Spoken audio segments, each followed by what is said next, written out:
नमस्कार प्यारे बच्चों, कैसे हैं आप सब। उम्मीद है आप सभी अपनी परीक्षा की तैयारी में धुआंधार तरीके से व्यस्त होंगे।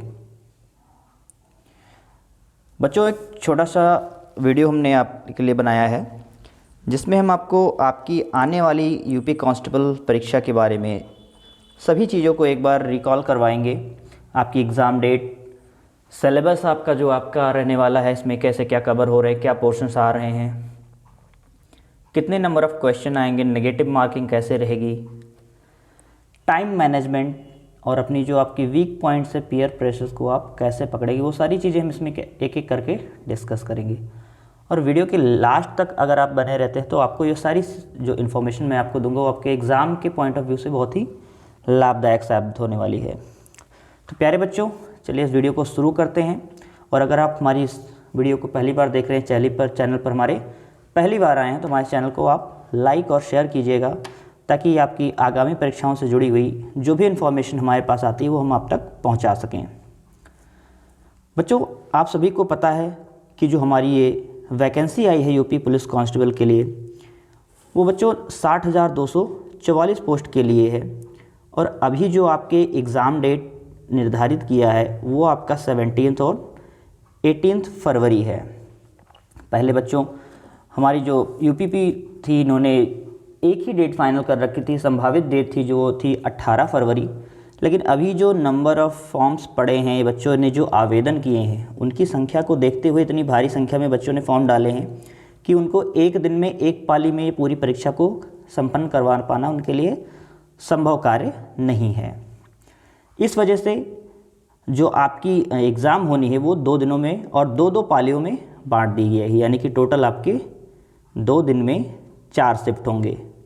अब भाई जब 4 शिफ्ट आपके होंगे तो ये तो बिल्कुल जाहिर सी बात है कि आपका नॉर्मलाइजेशन होना बिल्कुल तय है। तो अगर 17-18 में आपका पेपर है तो इट मीन्स हम ये मान के चल रहे हैं कि आपके जो नंबर ऑफ़ डेज़ बचे, यानी कि जो तैयारी के लिए कुल दिन बचे हैं वो कितने हैं, मात्र 20 दिन बचे हुए हैं। ठीक बच्चों, सिलेबस आपको ऑलरेडी हमने बता रखा है।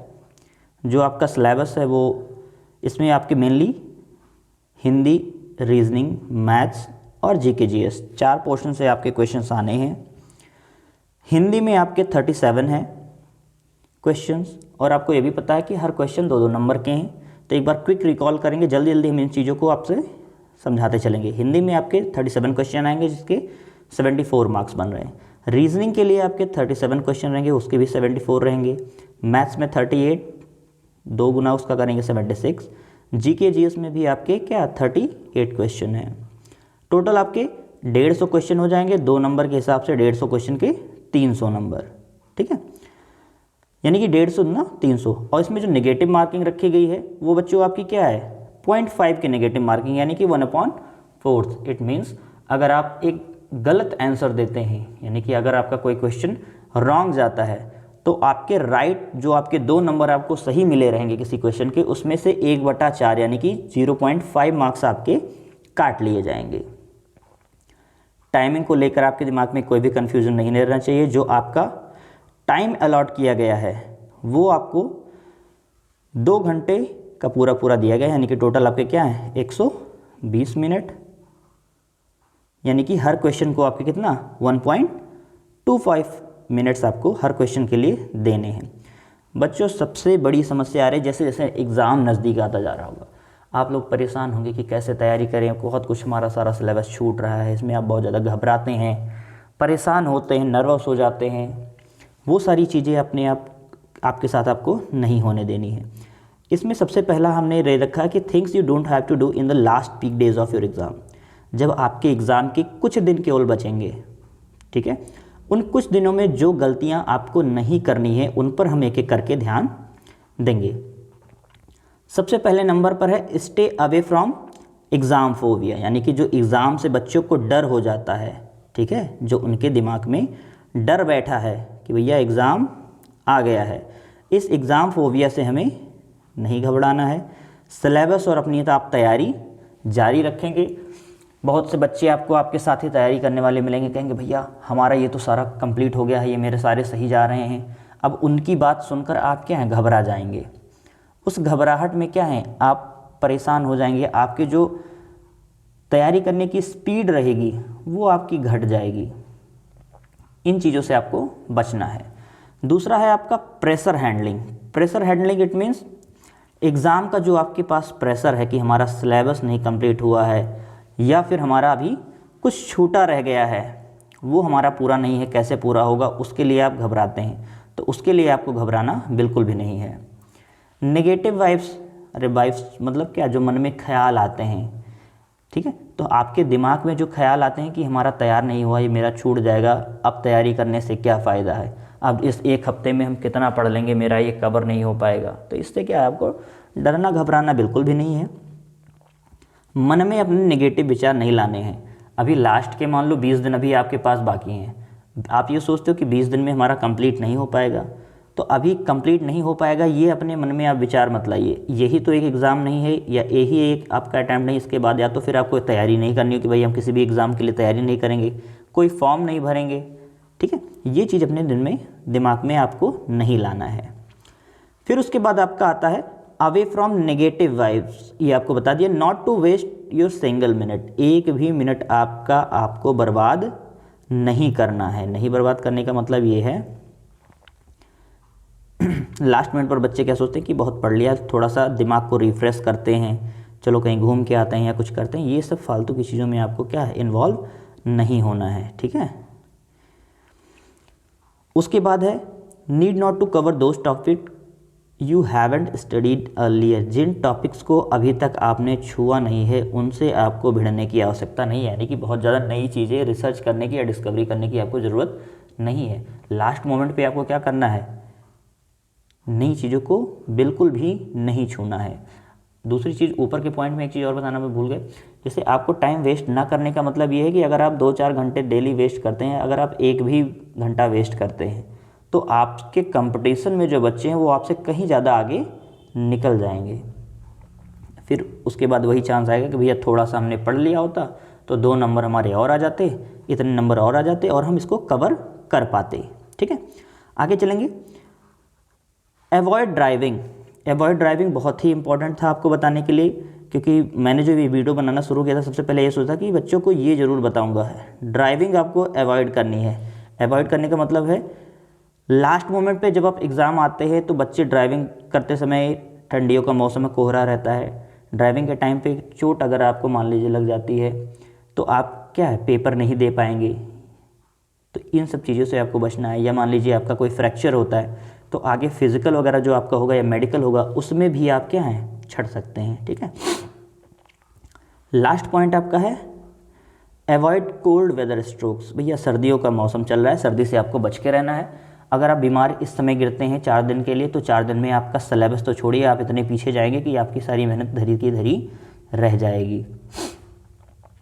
आगामी परीक्षा है उसके लिए आपको डटकर पढ़ना है। इसके अलावा आपके दिन में या दिमाग में कोई भी आलतू फालतू ख्याल नहीं आने चाहिए, यानी कि आपको क्या है, अपने आप को स्वस्थ रखना है।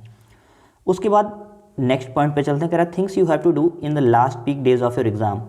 आपके लास्ट मोमेंट पे जो आपके एग्जाम्स होने हैं उनमें आपको करना क्या है। भैया जो नहीं करना था वो तो बता दिया, अब करना क्या है। सबसे पहले तो क्या रहेगा, be positive and be motivated. अपने आप को क्या है, मोटिवेटेड रखो। कभी भी मन में ये विचार ना लाओ कि ये मैं नहीं कर सकता। जब मान लो बहुत सारे फॉर्म पड़े हैं तो ये इतने फॉर्म पड़ गए, मेरा क्या होगा। अरे ऐसा कुछ नहीं है, ये भीड़ है, इस भीड़ में सभी नहीं हैं कि जो बाजी मारेंगे। सिलेक्शन केवल 60,000 बच्चों का ही होना है, तो आप अपनी सीट के लिए संघर्ष करेंगे। दूसरों से अभी क्या क्या मतलब है भैया, 60,244 में से एक सीट आपकी है, आप उसके लिए लड़िए, बाकियों का बाकी जाने। आप अपनी तरफ से अपनी तैयारी में कमी नहीं छोड़ेंगे। अगर आप अपनी तरफ से कमी छोड़ते हैं इसका मतलब आपने क्या है, अपने साथ चीटिंग किया है। ये भी आपका पॉइंट हमने कवर किया। फिर कह रहा है give your 100% without cheating yourself. अपने साथ आप बेईमानी कीजिए। मोटिवेट होने के लिए ऊपर हमने आपको बताया, मोटिवेट होने में इतने मस्त हो जाना कि आप क्या रील्स मोटिवेशन वाले देखने लगो कि कर हर मैदान फतेह नहीं। वो फतेह मैदान तभी होगा जब आप कर्म करेंगे। रील्स देखने से और मोटिवेट होने से क्या है, आपका मैदान फतेह होने वाला नहीं है, आपको पढ़ना है। दूसरी चीज़, जब लास्ट मोमेंट आपके एग्जाम्स के हैं, सिलेबस को आपको कुछ नया नहीं पढ़ना है, क्या करना है, जो आपने पढ़ा है उसको आपको बाइंड अप करना है। बाइंड अप करने का मतलब है अपने सिलेबस को समेटना है। जो आपने पढ़ा है उसको आप समेटिए। समेटने का मतलब ये है कि उसको कंपाइल कीजिए। जो आपने नोट्स बनाए हैं उनको आप कंपाइल कीजिए, उसको छोटा करिए। यानी कि जब आपने पढ़ा, शुरुआत की पढ़ाई की, तो आपने सारी चीज़ों को डिस्क्रिप्टिव वे में पढ़ा, यानी कि बड़े विस्तार पूर्वक से। अब उसको क्या करना है, आप उसको जल्दी जल्दी समेटना है, छोटे में उसको संक्षिप्त रूप में रखना है। हो सके तो आपको गूगल पे या ऑनलाइन कई प्लेटफॉर्म है, वहाँ पर आपको OMR शीट या फिर जो बुक स्टॉल वगैरह पे हैं वहाँ पे भी OMR शीट्स आपको मिल जाएंगी। जब आप प्रैक्टिस सेट लगाएं फुल मॉक, तो उसमें आप OMR शीट का प्रयोग करें। OMR शीट से होगा क्या कि आपको सबसे पहली चीज़ तो OMR शीट भरनी आएगी। बच्चे होशियार हैं आप सब काफ़ी, लेकिन होशियारी में कभी क्या क्या होता है, जल्दीबाजी में हम गलती कर देते हैं। OMR भरने का मतलब ये है कि जब आप roll number, centre name, centre code, ये सारी चीज़ें उसमें आप भरेंगे, तो उसमें जो आपको गोला लगाना है उसके नीचे, उसमें कभी कभी क्या होता है, हम हड़बड़ी में, जल्दीबाजी में दूसरे के सामने गोला कर देते हैं, तो उससे तो आपके पूरा वही चला जाएगा, यानी कि आपने जो सारी मेहनत की पेपर दिया वो पूरा बेकार हो जाएगा। और कभी कभी करते हैं क्या, जब हम मॉक में वहाँ पे पेपर में इसके भरते हैं OMR के गोले, तो गोले में हमने क्या जल्दीबाजी में 7-7, 8-8, 10-10 गोले एक साथ भरते हैं लगातार में, तो उसमें अगर क्वेश्चन नंबर ऊपर नीचे हो जाएंगे तो जो आपने सही भी भरना होगा ना, वो ABCD या 1 2 3 4 में क्या ऊपर नीचे होके सारा गलत हो जाएगा। कभी भी जब आप OMR भरें तो 4-4 या 5-5 के ग्रुप में उसके भरें, यानी कि 5 क्वेश्चन का आपने लगाया कि पहला का है B, दूसरा का C, तीसरा का D।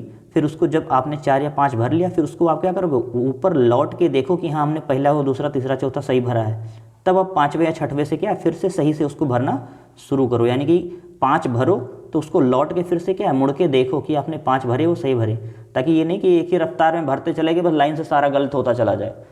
OMR एक बार भर दिया तो फिर उसमें कोई उपाय नहीं बच्चा, ठीक। फिर आपको सिवाय पछताने के कोई और दूसरा चांस नहीं मिलेगा। कोशिश करिए कि डेली एटलीस्ट 1 फुल मॉक आप डेली लगाएं। मॉक लगाने से फ़ायदा क्या होगा, उसका फ़ायदा ये कि आपको अपनी स्पीड का पता चलेगा, कितने क्वेश्चंस आपके हो रहे हैं, कितने क्वेश्चन आपके छूट रहे हैं, कौन से क्वेश्चन आप नहीं कर पा रहे हैं या कौन से क्वेश्चन आपके गलत जा रहे हैं। उनको जब आप सेल्फ एनालाइज करेंगे, यानी कि मॉक का जब आप सेल्फ एनालिसिस करेंगे, तो उससे होगा क्या कि जो पोर्शंस आपके वीक हैं वो रिवाइज हो जाएंगे। और मॉक में हर तरह के क्वेश्चंस होते हैं, हर तरह के टॉपिक्स आपके, जो आप पलट पलट के पीछे देखो। जैसे मान लो मैथ्स में आपके 2 क्वेश्चन परसेंटेज के गड़बड़ हुए, तो आपने रिवीजन किया परसेंटेज वाला चैप्टर, वो आपका रिवाइज हो गया एट टाइम, वहीं तुरंत। रीजनिंग में आपको मान लो डायरेक्शन या क्लॉक वाला आपका कोई गलत हुआ, आपने तुरंत क्या है क्लॉक वाला पन्ना खोला, पलटा, उसमें जो कमी थी वो आपका क्लॉक रिवीजन हो गया फटाक से। उसी के थोड़ा सा आगे चले, वहाँ पे हड़प्पा वाला क्वेश्चन आपका गलत हो गया, तो हड़प्पा वाला पेज आप खोलेंगे, हड़प्पा रिवाइज हो गया। तो मॉक में जब आप एनालिसिस करते हैं तो उसी मॉक के जरिए एक झटपट रिवीजन आपके सभी पोर्शन का हो जाता है, यानी कि हिंदी, GS, GK, रीजनिंग और मैथ, चारों पे आप फटाफट क्या है पलट पलट के देखते हो और आपका चारों क्या है उसी टाइम पे कवर अप हो जाता है। फिर जो रिवीजन आपको करना वो बहुत ही सिस्टमैटिक मैनर में करना है। जैसे मैंने बताया मॉक, तो मॉक के जरिए ये सबसे बेस्ट है।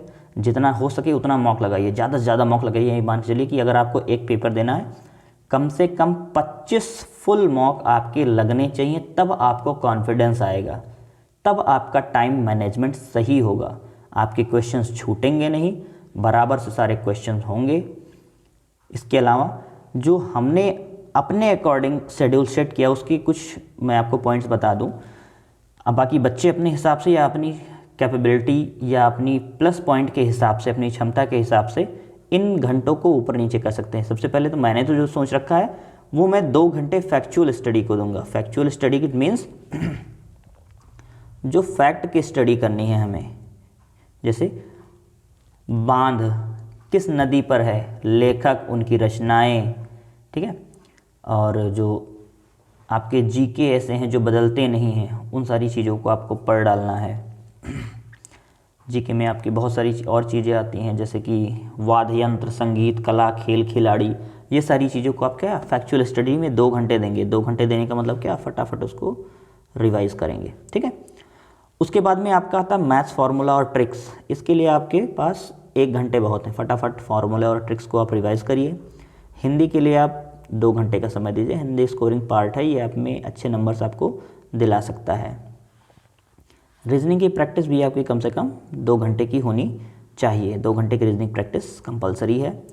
इससे आपकी प्रैक्टिस और स्पीड दोनों मेंटेन रहेगी। मैथ्स में भी सेम चीज़ है, 2 घंटे आप प्रैक्टिस कीजिए, क्वेश्चंस को लगाइए, उनका एनालिसिस कीजिए, और 2 घंटे का एक प्रॉपर फुल मॉक आप डेली दीजिए। डेली देने से आपको कॉन्फिडेंस और टाइम मैनेजमेंट दोनों आएगा। यानी कि जो एग्ज़ाम की फोबिया, डर होता है, बच्चे हाथ पैर कांपने लगते हैं, नहीं कर पाते हैं, उस चीज़ से आप बचेंगे। उसके बाद भैया मॉक लगा दिया तो 1 घंटा आपको लगेगा उसको एनालाइज करने का। फटाफट क्या क्वेश्चन हमने क्या गड़बड़ी कर दी उसको आप देखिए, चेक करिए और लगाइए। 2 घंटे मिनिमम आप जीके, जीएस और करंट अफेयर्स को दीजिए, ठीक है, क्योंकि ये बहुत ही ब्रॉड सब्जेक्ट है, बहुत ज़्यादा टाइम मांगता है। जितना ज़्यादा आप पढ़ेंगे उतना आपके लिए अच्छा रहेगा। जो स्टडी के आवर्स मैंने बताए हैं, ये बच्चे अपने हिसाब से कम ज़्यादा कर सकते हैं, ठीक है। मान लो किसी की मैथ्स बहुत अच्छी है, रीजनिंग बहुत अच्छी है, या हिंदी बहुत अच्छी है, जिसको जो अच्छा आता है उसको आप कम पढ़िए, जो नहीं आता उसको आप ज़्यादा पढ़िए। लेकिन ये ध्यान रखिए कि कुछ नया सीखने में या नया में ज़्यादा टाइम आपको वेस्ट नहीं करना है। अभी क्या करना है, आपको फटाफट रिवीजन करना है। नहीं तो जब एग्ज़ाम में बैठोगे और उसमें क्लॉक का फार्मूला पूछेगा या कुछ पूछेगा इसमें, तो लगाना आप भूल जाओगे। ऑर्डर रैंकिंग में नहीं समझ पाओगे कि इसमें एक जोड़ के लिखना है कि एक घटा के लिखना है। तो जब तक आपका रिवीजन नहीं होगा इन चीज़ों से आप बच नहीं पाएंगे, ठीक है। एटलीस्ट आपको 12 से 15 घंटे पर डे पढ़ना है। ये लास्ट के 20 डेज़ में आपको करने हैं, अगर आपको वर्दी चाहिए तो, ठीक है। सुनिए, फिर आपका टाइम मैनेजमेंट एग्जामिनेशन, बहुत इंपॉर्टेंट चीज़ है आपके लिए, बहुत मेहनत करके हमने बनाई है ये टेबल, ठीक है। इसमें जो आपको एग्ज़ाम में अपना टाइम मैनेज करना है वो देखिए। हिंदी में आपके 37 क्वेश्चन आएंगे 74 मार्क्स के। हर क्वेश्चन पे आपको केवल 30 सेकंड देना है, यानी कि 37 क्वेश्चन आपको 10 से 12 मिनट में पूरे क्या करने हैं, सॉल्व कर देने हैं, ठीक है। समझ में आ रही बात? ये आपके 10 से 12 मिनट में आपकी हिंदी पूरी हो जानी चाहिए। उसके बाद आपका आता है रीजनिंग। रीजनिंग में भी 37 मार्क्स आएंगे, 74 का हो जाएगा, 37 क्वेश्चन आएंगे, 74 का हो जाएगा। इसमें 1 मिनट 30 सेकंड हर क्वेश्चन को देना है, यानी कि आपके 37 क्वेश्चन 45 से 50 मिनट में होने चाहिए। मैथ्स में आपके भी सेम वही है, 1.5 मिनट आपको देना है। इसमें भी 45 से 50 मिनट में आपके पूरा सब्जेक्ट कंप्लीट होना चाहिए। जीएस जीके भी आपका क्या 10 से 12 मिनट में ही चाहिए, क्योंकि पढ़ने वाले हैं, सीधे पढ़ेंगे आंसर लगाएंगे, सीधे पढ़ो आंसर लगाओ। समझ में आ रही बात?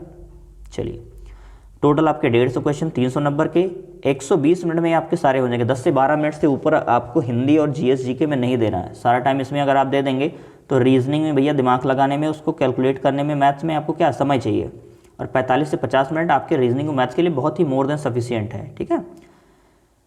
टाइम मैनेजमेंट भैया बच्चे की क्षमता और उसके प्रैक्टिस के अकॉर्डिंग क्या है, घट बढ़ सकते हैं। तो ये रहा बच्चों हमारा आपका शॉर्ट समरी जो हमने आपके लिए तैयार किया था यूपी पुलिस कांस्टेबल 2024 की भर्ती के लिए। बच्चों अगर ये वीडियो आपके लिए लाभदायक साबित होता है तो इस वीडियो को आप और भी लोगों तक शेयर करें। ये इन्फॉर्मेशन जो आप तक हमने पहुंचाई है, मेहनत किया है मैंने, उसके लिए क्या है, आप इस वीडियो को लाइक कीजिए, शेयर कीजिए, और अगर आपको अच्छा लगा है, कुछ कमेंट लिखना चाहते हैं तो आप कमेंट बॉक्स में कमेंट कर सकते हैं। ओके बच्चों, स्वस्थ रहिए, अपने स्वास्थ्य का ध्यान रखिए, पढ़िए मन लगाकर।